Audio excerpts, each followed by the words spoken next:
demande l'abstinence avant le mariage. Mais avant, il y avait une facilité pour se marier. Ce qui faisait que le sexe pouvait être fait dans le mariage. Aujourd'hui, les parents vont s'opposer. Trouver quelqu'un, une fois que tu as trouvé la personne, on va s'intéresser à sa situation financière, on va s'intéresser à la famille à laquelle il appartient. Il y a énormément d'obstacles, je trouve, aujourd'hui, pour aboutir au mariage qu'avant.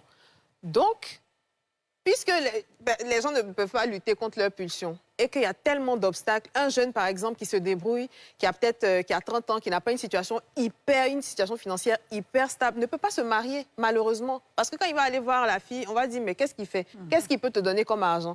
On ne va pas se dire que... en permettant à ces deux-là de se marier, on les empêche de commettre un péché, mais on va plutôt regarder aux finances du monsieur pour dire non. Mais un homme comme ça va aller vers une femme qui peut facilement se donner, où il peut accomplir ces choses et puis avancer finalement. Mais ça, c'est vrai. On lui refuse le mariage. Ça, c'est vrai. Mais juste à cause des péchés, tu as te mettre à quelqu'un qui ne peut pas assurer ton avenir. En fait, tout à l'heure... Le péché, tu as dit c'est quoi, pasteur? Tout à l'heure, on n'avait pas tout fini avec ce qu'elle avait posé comme question. Mais je veux revenir sur... Si on trouve cette excuse-là, comme les gens ne peuvent pas maîtriser leur pulsion, donc on laisse faire tout le monde ce qu'il veut, mais bon, et pendant ce temps, il y a un Dieu qui est en face, qui nous a donné des règles. Arrêtons de voir les recommandations de Dieu comme étant problématiques. Celui qui nous a créés nous a donné des orientations pour notre meilleur fonctionnement. Donc, normalement, quelqu'un qui ne maîtrise pas ses pulsions doit arriver à maîtriser ses pulsions. Oui. Il y a des hommes qui sont violents. Ils rencontrent une femme, ils la battent. Est-ce qu'on va dire que parce qu'il ne maîtrise pas ses pulsions, donc on va le laisser battre la femme? Pour moi, c'est la même chose. Il faut qu'à un moment donné, les jeunes gens, on décide de sortir du désordre et de la débauche.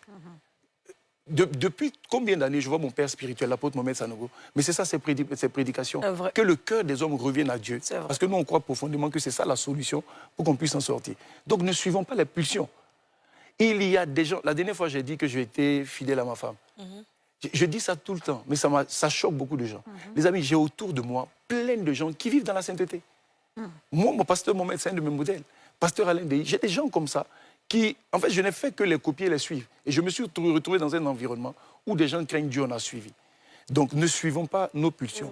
Un jeune homme qui n'est pas capable de s'occuper d'une femme, et ça veut dire qu'il n'est pas apte, il n'est pas prêt à se marier, il n'a qu'à rester seul. Non, c'est pas qu'il n'a pas, c'est pas qu'il n'a rien. Mais oui, mais aussi il n'a rien. Mais maintenant, en fait, on va parler tout à l'heure. Je pense que l'une des questions, ça concerne... Ça vient tout à l'heure aussi.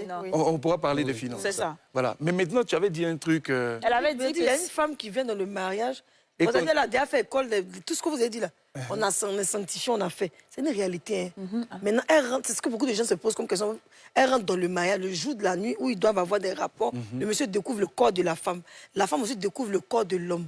Le monsieur, lui, il découvre que la poitrine de la dame est à 18h30. Alors qu'il voulait ça peut-être à 15h. Bon, il ne veut plus d'elle. Parce qu'il trouve que c'est tombé et il n'a plus de... Bien, peut-être il y a des marques, des cicatrices. Maintenant, comment il va faire pour se retourner, pour aller dire au pasteur, bien à l'imam, que c'est que moi, vu là, ça ne me plaît pas. Ça. Alors... C'est pareil pour la femme chez l'homme, quoi. En goûtant aussi la femme, il aurait eu la même impression. Oui. C'est-à-dire que tu dis, il ne faut pas qu'on fasse ça plus tard, mais qu'on fasse ça dès le départ. Donc, je vais te goûter. Ça veut dire que toutes les femmes de plus de 40 ans sont disqualifiées. C'est ça. Tu vois? En vérité, et je le répète, le fait de bâtir sans le sexe crée une forme d'attache, des liens forts entre un homme et une femme, de telle sorte que même quand tu vois son corps demain, tu vois que la finalité, ce n'est pas le corps. Il y a plus grand que le corps. Parce que je dis souvent, lorsque vous épousez quelqu'un, vous épousez trois entités. Un corps, à l'intérieur, il y a une âme, le siège de ses émotions, quelqu'un qui a pris beaucoup de coups, et il y a son esprit, cette partie de nous qui nous permet de nous reconnecter à Dieu, à connaître Dieu. Voilà. Donc, il faut qu'on prenne en compte ces trois entités. Goûtez, voilà. La personne qui... Je vais vous regarder l'écran pour le dire. Vas-y. Toi qui es attiqué, puis tu te laisses goûter, voir. Écoutez-moi. Et là, concernant toujours la sexualité, c'est un stress qui vient dans chacune des relations. Quand, par exemple, une femme est restée longtemps sans avoir de rapport sexuel, mais le jour où tu tombes sur un homme, mais vous ne vous connaissez pas.